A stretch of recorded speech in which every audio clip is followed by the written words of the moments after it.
les enfants. Bonjour, content de vous retrouver pour continuer ces leçons d'école biblique sur les textes de la Bible donc, et cette fois nous attaquons le livre de Samuel.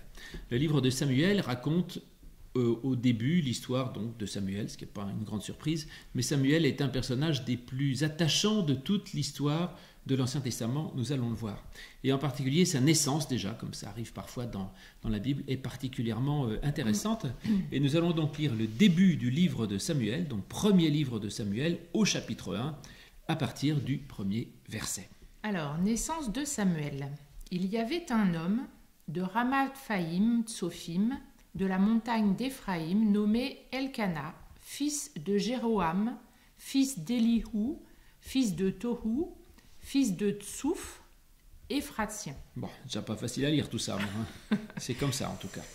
Il avait deux femmes, dont l'une s'appelait Anne et l'autre Pénina. Oui, alors il avait deux femmes. À l'époque, les gens pouvaient, c'est ce qu'on appelait la polygamie. Donc à l'époque, dans l'Ancien Testament, les gens pouvaient avoir plusieurs épouses.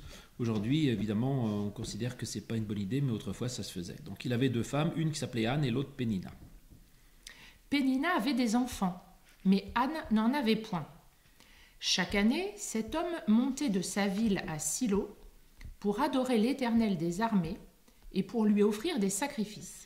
Alors, l'Éternel des armées, ça c'est un des noms de Dieu, en fait. Mais ça n'a rien à voir avec les militaires ou avec la guerre ou avec les armées.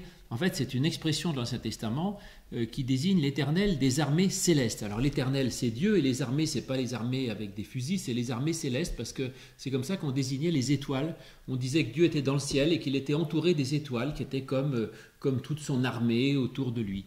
Donc, l'Éternel des armées, ça veut dire le Dieu du ciel, en fait, le Dieu du cosmos, le Dieu du monde entier. Et donc, ils allaient adorer dans la ville de Silo pour adorer l'Éternel des armées et lui offrir des sacrifices. Là, c'est comme ça autrefois qu'on adorait Dieu. Aujourd'hui, on va au culte, où on lit la Bible, où on prie. À l'époque, on offrait des sacrifices. C'est comme ça, c'était dans l'ancien temps. Là se trouvaient les deux fils d'Élie, Ophni et Phiné, sacrificateurs de l'Éternel. Alors, sacrificateurs, ça veut dire que c'était des prêtres, en fait. C'est-à-dire qu'il y avait évidemment des lieux sacrés, des lieux saints ou des temples.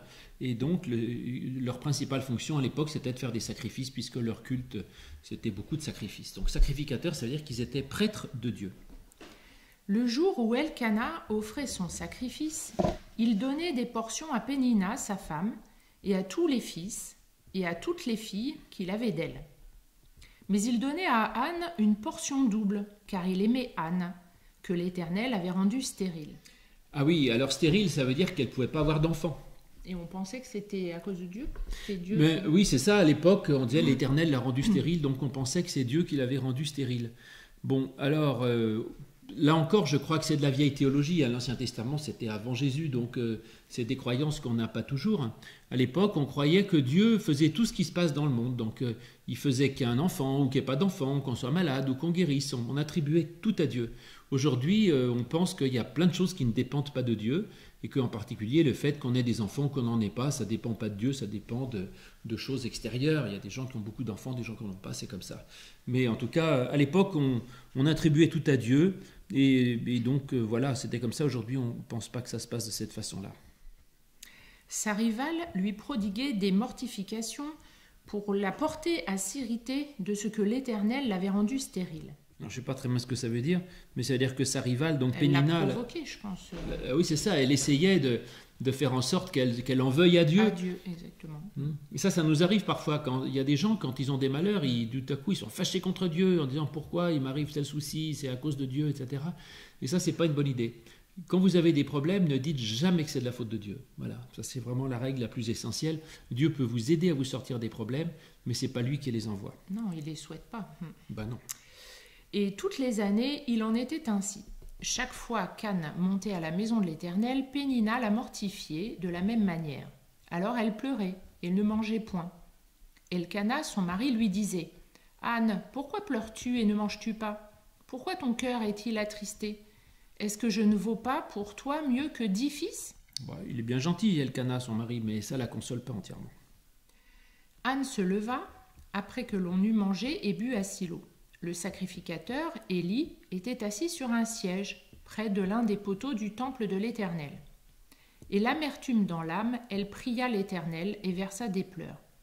Elle fit un vœu en disant, « Éternel des armées, si tu daignes regarder l'affliction de ta servante, si tu te souviens de moi et n'oublie point ta servante, et si tu donnes à ta servante un fils, je le consacrerai à l'Éternel pour tous les jours de sa vie, et le rasoir ne passera point sur sa tête. » Alors, on a déjà vu ça. Ah oui, ça, oui, on l'avait déjà vu à propos de Samson, voilà. Qui avait été consacré à l'Éternel, c'est ce qu'on appelait les nazirs, qui étaient consacrés à Dieu dès le sein de leur mère, et quand ils naissaient, il ne fallait pas leur couper les cheveux et pas le droit de boire de vin et tout ça. Alors Anne, est-ce qu'elle se comporte bien ou pas? Eh bien, à la fois oui et non, dirais-je. D'abord, Anne est triste, on le voit, et elle fait quelque chose de très bien, c'est qu'elle prie Dieu. Et en effet, ça c'est une très bonne chose, c'est-à-dire que prier, en effet, c'est pas forcément réclamer des tas de choses à Dieu, faire des demandes, mais prier, c'est dire tout ce qu'on a sur le cœur. Donc quand on est triste, on peut prier Dieu et lui dire, tu vois Seigneur, je suis triste parce que ceci ou cela, et on peut tout dire à Dieu, ses joies, ses tristesses, ses regrets, ce qu'on espère, et ça fait du bien, et donc elle a raison. Quand on a un sentiment fort de tristesse, de regret, de peine ou de joie, il faut le partager avec Dieu, et c'est vraiment une des plus belles choses qu'on puisse faire, et il faut absolument le faire. Donc ça c'est très bien. Mais sa prière ne me plaît pas trop parce que je la trouve un peu trop précise. C'est-à-dire qu'en gros, elle demande à Dieu d'avoir un enfant en fait. Hein. Et ça, c'est pas une très bonne idée. Même parce précisément un fils. Oui, je veux un petit garçon. Et en fait, c'est pas comme ça que ça marche. On ne fait pas une liste de réclamations à Dieu. Après, on peut dire ce qu'on souhaiterait, ce qu'on aimerait. Absolument, c'est une bonne idée. Elle pouvait dire à Dieu, tu sais, j'aimerais tellement avoir un fils et ça me ferait tellement plaisir. Et Dieu, du coup, dans son cœur, peut lui dire, écoute, finalement, il n'y a pas de problème, il y a d'autres façons d'être heureuse, ou peut-être qu'il aura un enfant quand même, peu importe, mais en tout cas, on peut le dire à Dieu. La prière peut nous aider à trouver des solutions qui ne sont pas forcément celles auxquelles on pense au départ, mais en tout cas, c'est une bonne idée de prier dans cette circonstance. Maintenant, elle est un peu trop précise dans sa demande, ça, je ne suis pas sûr que ce soit une bonne idée.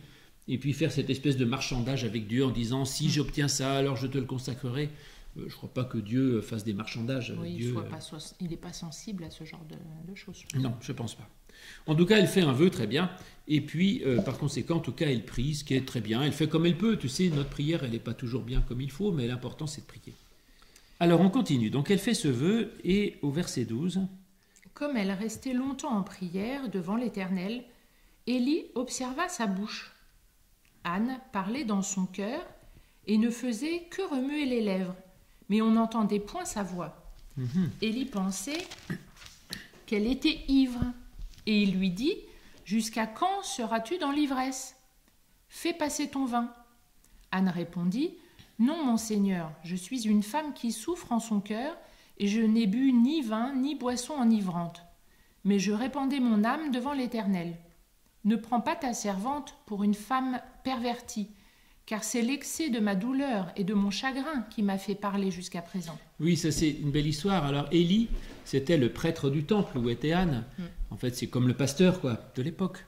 Et alors, ça nous apprend plusieurs choses. D'abord que quand on est croyant et fidèle, on n'est pas toujours compris des autres. Parfois, on est moqué. Les gens disent « Ah, tu crois en Dieu, toi, c'est nul, etc. » Eh bien, ça peut arriver. Donc, vous voyez, ça arrivait déjà à Anne, donc ça peut nous arriver aussi, et c'est pas grave. Il faut continuer bien. Elle est même incomprise d'un homme de Dieu, finalement. Alors oui, elle est même mal comprise, c'est vrai. Ça, c'est vraiment une petite critique pour moi. Hein. C'est que même le pasteur de l'époque, Élie, le prêtre de l'époque, donc ne la comprend pas. Et donc, ça veut dire que parfois, notre relation à Dieu est plus juste que ce qu'en disent même les pasteurs et les prêtres, et qu'il faut, il faut juste avoir confiance dans sa relation à Dieu. Et ce n'est pas forcément ce que disent les gens d'église qui est vrai. Alors Élie reprit la parole et dit, « Va en paix et que le Dieu d'Israël exauce la prière que tu lui as adressée. » Elle dit, « Que ta servante trouve grâce à tes yeux. » Et cette femme s'en alla. Elle mangea et son visage ne fut plus le même. Ils se levèrent de bon matin et après avoir adoré l'Éternel, ils s'en retournèrent et revinrent dans leur maison à Rama. J'aime bien ça. Elle prie, après son visage ne fut plus le même. C'est-à-dire qu'elle a été transformée par la prière, elle a été tranquillisée, pacifiée, ça lui a fait du bien. C'est ce que je vous disais tout à l'heure. Et donc, oui. Elkana c'est le mari. Anne, sa femme, et l'Éternel se souvint d'elle. Dans le cours de l'année, Anne devint enceinte et elle enfanta un fils qu'elle nomma Samuel, car dit-elle, je l'ai demandé à l'Éternel. Donc voilà, finalement, elle aura effectivement ce fils qui s'appellera Samuel. Et au verset 27, éventuellement, on peut lire les 2 derniers versets du chapitre. C'était pour cet enfant que je priais, et l'Éternel a exaucé la prière que je lui adressais. Aussi, je veux le prêter à l'Éternel. Il sera toute sa vie prêté à l'Éternel, et ils se prosternèrent là devant l'Éternel. Voilà l'histoire d'Anne. Alors finalement, elle aura son bébé. Donc ça se finit bien, mais peut-être qu'elle aurait pu ne pas l'avoir et trouver une autre solution. C'est pas tellement le problème. En tout cas, c'est une très belle histoire et ça montre que parfois, effectivement, alors indépendamment du fait d'avoir des enfants, parce que tout le monde n'est pas forcément en âge d'avoir des enfants ou le sexe qui permet d'en avoir en soi-même, mais ça montre que parfois il y a des choses qui nous manquent et qu'avec l'aide de Dieu, eh bien, notre vie peut donner naissance à quelque chose et qu'on n'est pas toujours forcé de rester sans issue, sans solution et sans avenir, mais qu'on peut effectivement avoir des projets, on peut faire des choses et on peut avancer toujours avec l'aide de Dieu. Voilà, ça c'est la naissance du petit Samuel et on va voir la prochaine fois ce qu'il advient de lui. Et vous voyez, c'est aussi très intéressant. Donc, à tout de suite. À tout de suite.